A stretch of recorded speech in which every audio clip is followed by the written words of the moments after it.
I'm Antonio. I'll be talking today about just enabling workflows with Parsl. So just skip that outline just for time. So the core thing about Parsl that I want to talk about is that we're looking at is essentially something very much like Balsam, but at the same time very fundamentally different in some aspects. Parsl is ultimately a set of Python library. It essentially is taking Python and augmenting it with various decorator functions to define apps, much in the same way you would define an app in Balsam, though primarily for Python. And Parsl can then connect these decorated functions together via Python objects or output files or input files in order to build together a workflow.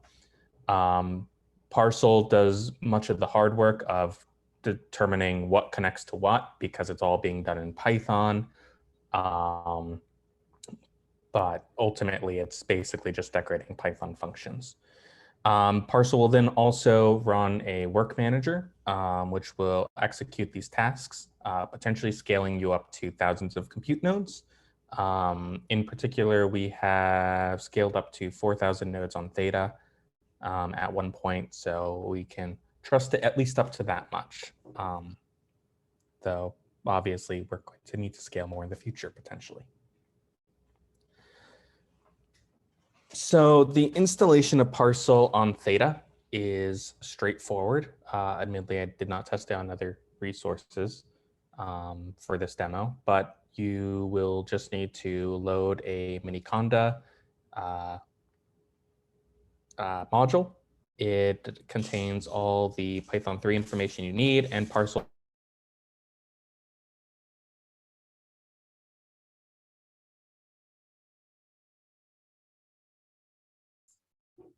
Antonio, I'm not sure if this is me, but I lost your voice. I lost No, it's not just the you. same. Same here. Lost it too. Sorry, can you hear me now? Yes, you may want to repeat the slide again, please. Thank you. Yeah, let me know. Sometimes my internet connection has been unfortunately unstable. So installing Parsl, pretty straightforward. It's just a module load Miniconda -3.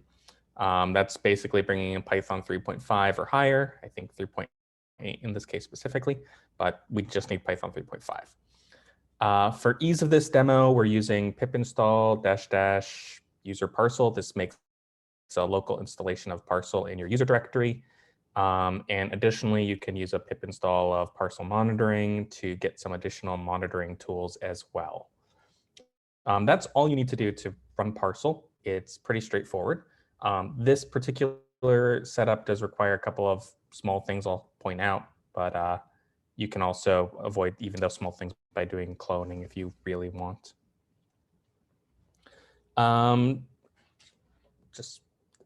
For this demo, I've just set up a very basic algorithm. It's just Monte Carlo calculations of pi, but just so you understand the Python functions that are going in, we're just drawing random points and seeing if they lie inside of a quarter circle and using the ratio to calculate pi. I'm sure everyone in computing has done this example at least once at some point. It's pretty classic. So all of these files are going to be in that same GitHub repository under Parsl demo, but I wanted to, and should be run as basic Python scripts, but I really want to go into the nuts and bolts of exactly how do we set up something so that Parsl will run correctly. The core behind Parsl is these executors. And so if you look here, we first have to import whatever executor we want. In this case, for a local demo, thread pool executor is just calling upon local compute threads. And we have this Parsl config section that we have to create for any Parsl setup we want, where all we're doing is saying, how is this executor supposed to run? In this case, max threads tells us we're going to limit ourselves to 8 threads. And a label is just so that we can define particular apps to use particular executors down the road. So we just give it a label.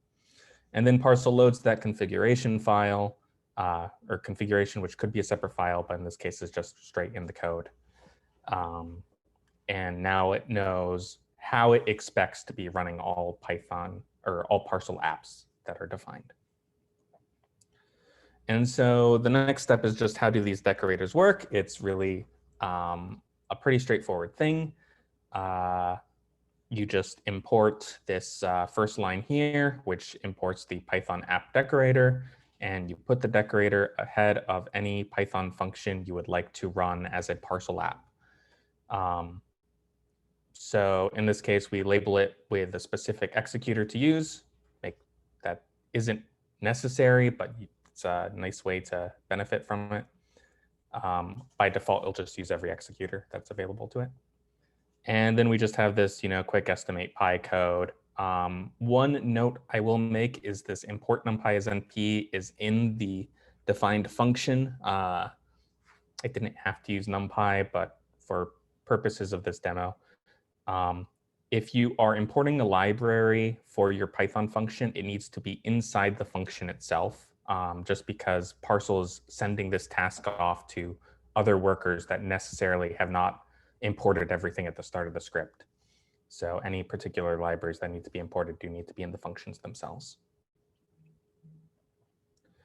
And then pretty straightforwardly to call this up, the way Parsl sets up its tasks itself is every time inside of the Python that you call that function now, Parsl knows that it is a Parsl app, and every time it is called, it will check what executors have been set up, and it will send that task off to the executors to be run. So that will become what Parsl calls a future. It'll be running in the background. It can be passed on to other functions. So you can have a future be the input to another function down the road, making our usual workflow chains. In order to get final results, we just need to use this .result method, which essentially is just saying, tell me what the final result from this command is. Otherwise, it's passing around a future. I is a future, not a number at this point. And so for our pi demo, it's just at this point, we take the average and find out whatever pi is. So that's how this works at the local scale, but we are ultimately interested in some more complicated things. Another possible thing, and I might not have removed my username from this in the GitHub repository, but I'll have to check that if I haven't. One other possibility you might be interested in is how do you run something that is not a Python command using Parsl? And for that, we have another decorator called bash app. This does require some additional constraints. The main one is that it cannot be treated as a Python object. It returns nothing, basically. It returns an error code, technically. But what happens here is if you define a function as a bash app, then it can still take inputs. It can still define where output files are going. And then it will execute some arbitrary bash command that is placed as the return to that function. And so every time Parsl sees this Python command called up, it will send that out to the executors to run as a bash command. For that, you could call more Python. You could call singularity containers, whatever you need. We've actually scaled this up quite well with singularity containers before for portability reasons. But basically, any arbitrary command can be run using these bash apps, but you may need to switch how files are input and moved around compared to if it was just pure Python. There's a full PyTest bash demo here as well, just calculating Python or Pi again using bash, just to show you how files are moved around, but I won't linger too much on that. What we're really here for, though, is scaling up to thousands and thousands of nodes on Theta. So the test for this is PyTest Q. And the main difference here is you need to define an executor that is going to actually be able to submit jobs to Theta or the resource of your choice, Theta GPU, etc., Aurora down the road. So for this, Parsl has the high throughput executor. That is the executor that has been tested up to 4,000 nodes. It requires quite a few additional arguments, which you can see in the demo. But some particularly important ones are it needs to know how many workers it is starting up. So that's just the raw number of workers that Parsl will be setting up and distributing across the compute resources available to it. And you'll need to be able to give it some sort of provider to know how it's going to submit jobs to Theta. And so in this case, this is basically using the Cobalt provider. It needs to know what the queue is. It needs to know what the count is. Those are variables in the Python script itself for ease. It needs to know what the launcher is. So it has this defined app run launcher, which you can then pass overrides to change how it's setting up the app run. In this case, this classic -G64. And then it needs to know something about how the blocks are set up. So Parsl can be set up to run jobs not only as one block of nodes, that's just a block is, like say 64 nodes can be one block, but you could also distribute the work across multiple job submissions. While you probably are not interested in that in Theta due to the queuing policy setup, that is an option. Typically, you'll just want to set up large jobs, but if you can pass through a lot of smaller jobs, then maybe that's a bit better. You can break it up into blocks like this. You can also pass it special scheduler options. I have not set up anything there, but you can. And the small little thing I need to change here that I'm just noting is you have this worker init command. And so every time Python sets up this high throughput executor, it's going to be submitting workers to every single node. And this initialization command will be run before the worker starts up. And so it's just telling it where the Python is in this case. And so what ends up happening, and I guess here's where I put it all in text that I've just said. So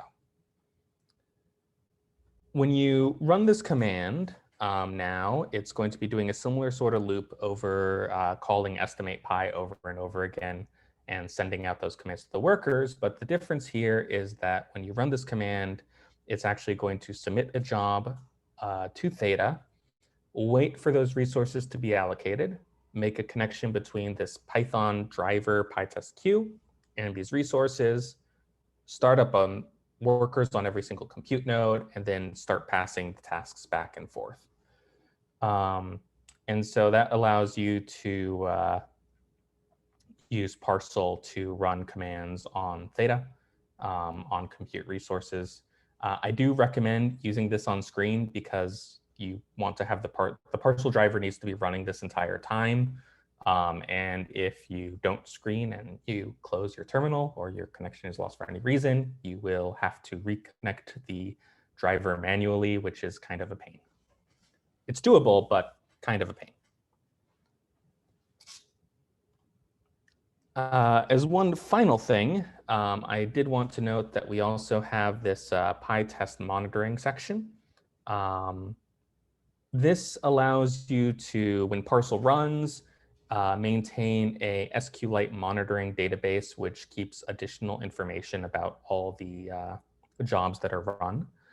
The details of what sort of tables are stored here is in the README in the GitHub repository, but it has information such as what CPU resources have been used up, how much memory you peak at, the status of every task that has been submitted.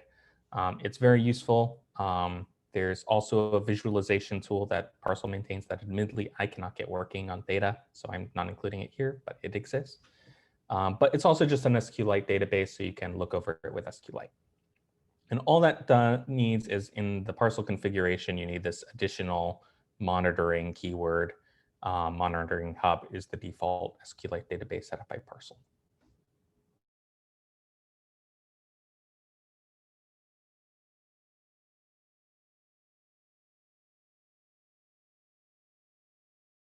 Oh, I think your sound went out again.